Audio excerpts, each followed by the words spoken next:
ప్రిలారా, దేవుని వాక్యం మనం విన్నప్పుడు మనలో ఒక సంతోషం కలుగుతుంది, ఒక ఆనందం కలుగుతుంది, ఒక ధైర్యం, ఒక నమ్మకం. ఎందుకంటే వాక్యం గురించి భక్తులు ఎన్నో రకాలుగా వివరించినట్టుగా మనం చూడవచ్చు. జుంటె తేనె దారాల కంటే నీ మాటలు మధురమైనవి, నీ వాక్యమే నన్ను బ్రతికించుచున్నది, నీ వాక్యము, నీ ఆజ్ఞలు, నీ శాసనములను బట్టి నేను నడుచుకొనుచున్నాను, అవి నాకు ఎంతో ప్రియమైనవి. ఎందుకంటే ప్రియులారా, లోకంలో ఏ మనిషి దగ్గర దొరకనటువంటి సంతోషము, లోకంలో ఏ మనిషి దగ్గర దొరకనటువంటి మనోధైర్యము, లోకంలో ఏ మనిషి ఇవ్వలేనటువంటి ఒక భరోసా దేవుని వాక్యం మనకిస్తుంది. అయితే ఆ వాక్యాన్ని మనం చదువుకున్నప్పుడు, లేదా ఆ వాక్యాన్ని మనం విన్నప్పుడు, లేదా ఆ వాక్యాన్ని మనం బోధించినప్పుడు, ఇంకా బాగా చెప్పాలంటే వాక్యంతో మనం సహవాసం చేసినప్పుడు ఎంత ధైర్యంగా మనం ఉంటామంటే ప్రియులారా, మన కుటుంబం మీదకి, మన మీదకి ఎంత పెద్ద సమస్య వచ్చినా కానీ నిన్ను జయించగలను. యుద్ధము యెహోవాది, ఆయనే నాకు తోడుగా ఉన్నాడు, ఆయన సన్నిధి నా కుడి పక్కన ఎడమ పక్కన నిలిచి ఉన్నదని మనలో ఒక ధైర్యాన్ని దేవుని వాక్యం మనలో నింపుతుంది. అయితే కొన్ని పరిస్థితులను బట్టి వాక్యం విన్నటువంటి మనం ఎంత ధైర్యంగా ఉన్నప్పటికీ లోకంలోకి వెళ్ళినప్పుడు, అనగా లోకంలో ఉన్నటువంటి కొన్ని పరిస్థితులు మనం చూసినప్పుడు మనలో ఉన్నటువంటి విశ్వాసము, మనలో ఉన్నటువంటి ధైర్యము, మనలో ఉన్నటువంటి నమ్మకం అనేది నీరు కారిపోతుంది. ఎందుకు బ్రదర్, దానికి ఏంటి బ్రదర్ కారణం అని మీరు అడగలిగినట్లయితే, వాక్యానుసారంగా మనం ఆలోచించినట్లయితే ప్రియులారా, పేతురు గారు రాసిన మొదటి పత్రిక 4వ అధ్యాయము 3వ వచనం మనం చూడవచ్చు. మనము పోకిరి చేష్టలు, దురాశలు, మద్యపానము, అల్లరితో కూడిన ఆటపాటలు ఇలా మాట్లాడుకుంటూ వచ్చి 4వ వచనం మనం చదవగలిగినట్లయితే ప్రియులారా, అపరిమితమైన ఆ దుర్వ్యాపారమునందు తమతో కూడా మీరు పరుగెత్తకపోయినందుకు వారు ఆశ్చర్యపడచ్చు మిమ్మల్ని దూషించుచున్నారు. అంటే మనం లోకములో ఉన్నటువంటి మాటలు వినుట వలన మనలో ఉన్నటువంటి విశ్వాసము నీరు కారిపోతుంది. ఎందుకంటే లోకంలో ఉన్నటువంటి వారు మనలాగా పాపాన్ని విసర్జించలేదు, లోకములో ఉన్నటువంటి వారు మనలాగా ప్రభు కొరకు బ్రతకాలని ఒక నిర్ణయం తీసుకోలేదు, లోకంలో ఉన్నటువంటి వారు మనలాగా పరిశుద్ధంగా బ్రతకాలని ఒక తీర్మానం ప్రభుత్వం తీసుకోలేదు, లోకంలో ఉన్నటువంటి వారు యేసుక్రీస్తు సొంత రక్షకుడని అంగీకరించలేదు.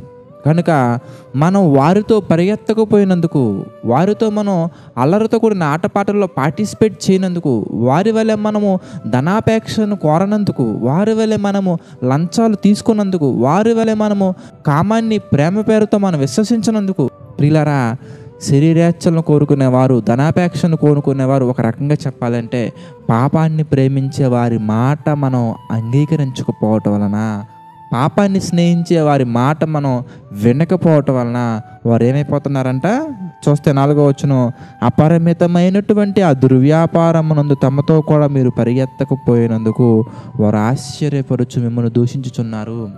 ఇన్ని రోజులు నాలాగే లోకంలో ఉంది కదా ఈ పాప, ఇన్ని రోజులు నాలాగే ఈ అబ్బాయి నాతో పాటే సహవాసం చేశాడు కదా, ఇన్ని రోజులు నాతోటే సినిమాలకు వచ్చారు కదా, షికార్లకు వచ్చారు కదా, రికార్డింగ్ డ్యాన్సులకు వచ్చారు కదా, పేకాటకు వచ్చారు కదా, తాగటానికి వచ్చారు కదా, ఇప్పుడు ఏమైంది అని ఆశ్చర్యపోయి నువ్వు రానందుకు నీ గురించి పలు రకాలుగా మాట్లాడతారండి సొసైటీలో.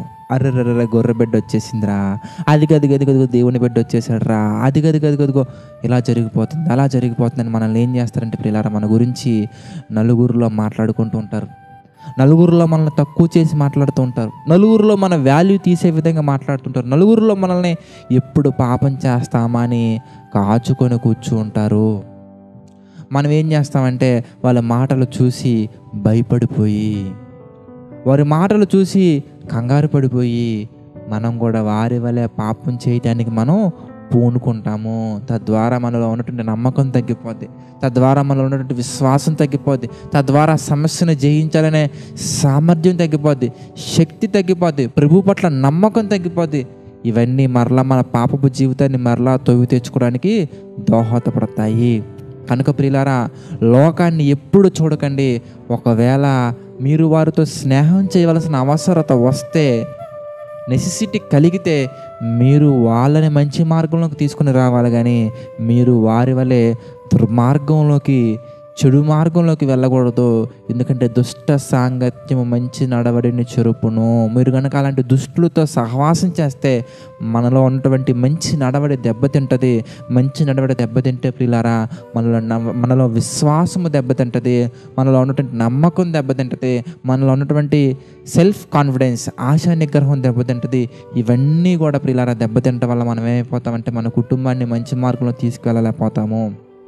కనుక మనల్ని చూసి లోకంలో అవహేళన చేసేవారు, మనల్ని చూసి అపహాస్యం చేసేవారు, మనల్ని చూసి గేలి చేసేవారు ఉన్నప్పుడు దేవుని వాక్యం సెలవిస్తుంది ప్రియులారా, మిమ్మల్ని నిందించినప్పుడు మీరు సంతోషించండి.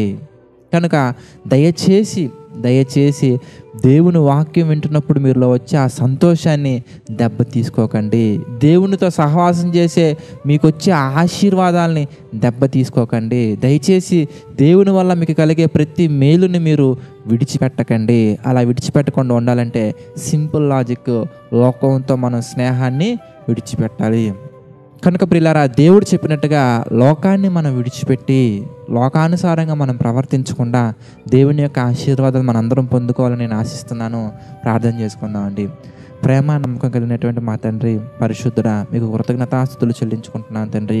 మమ్మల్ని దీవించండి, ఆశీర్వదించండి. మాతో మాట్లాడి తండ్రి మీ వైపే చూచినట్లుగా, గురి ఎద్దుగా పరిగెత్తినట్లుగా మాకు మంచి ప్రోత్సాహాన్ని కలిగించినందుకు కృతజ్ఞతలు తండ్రి. ఈ డైలీ డివోషన్ని షేర్ చేస్తున్నటువంటి ప్రతి కుమార్తెను మీరు దీవించండి, ఆశీర్వదించండి. అనేకులకు మా తండ్రి మాదిరిగా ప్రతి ఒక్కరూ వారి కుటుంబాలు నిలబడినట్లుగా సహాయం చేయండి. అదేవిధంగా ప్రభువా, మీకు మహిమకరంగా మీ యొక్క నామానికి తండ్రి మహిమకరంగా నిర్ణయాలు తీసుకుంటున్న ప్రతి ఒక్కరిని మీరు దీవించండి, ఆశీర్వదించండి. ప్రభువా, నమ్మకంగా యథార్థంగా పరిచయం చేస్తున్న ప్రతి ఒక్కరిని మీరు దీవించండి. వారి పరిచయం తండ్రి మారుమూల ప్రాంతాల్లో కూడా మా తండ్రి విస్తరించినట్లుగా సహాయం చేయండి. జేసీ టెంపుల్ పరిచర్యకి మా తండ్రి ఆర్థికంగాను మరే రకంగానైనా మా తండ్రి పాలిభాగస్తులు అవుతున్న ప్రతి ఒక్కరిని మీరు దీవించండి, వారి కుటుంబాలను దీవించండి, ఆశీర్వదించండి తండ్రి. ఆర్థిక, ఆరోగ్య, మానసిక సమస్యలతో బాధపడుతూ మీ వీడియోస్ చూస్తున్నటువంటి ప్రతి ఒక్కరిని మీరు ఆశీర్వదించండి తండ్రి. మీ చిత్తమైతే ఈ డైలీ డివోషన్ ద్వారా మరలా మేము అందరం కలుసుకునే భాగ్యాన్ని, ధన్యతను అందించమని కోరుకుంటూ ప్రతిదీ మీ చిత్త ప్రకారంగా జరిగించమని మరొకసారి వేడుకుంటూ మా ప్రభువును రక్షకుడైన యేసుక్రీస్తు వారి నామంలో ఈ ప్రార్థన అడిగి వేడుకుంటున్నాము తండ్రి. ఆమెన్. అందరికీ వందనాలండి.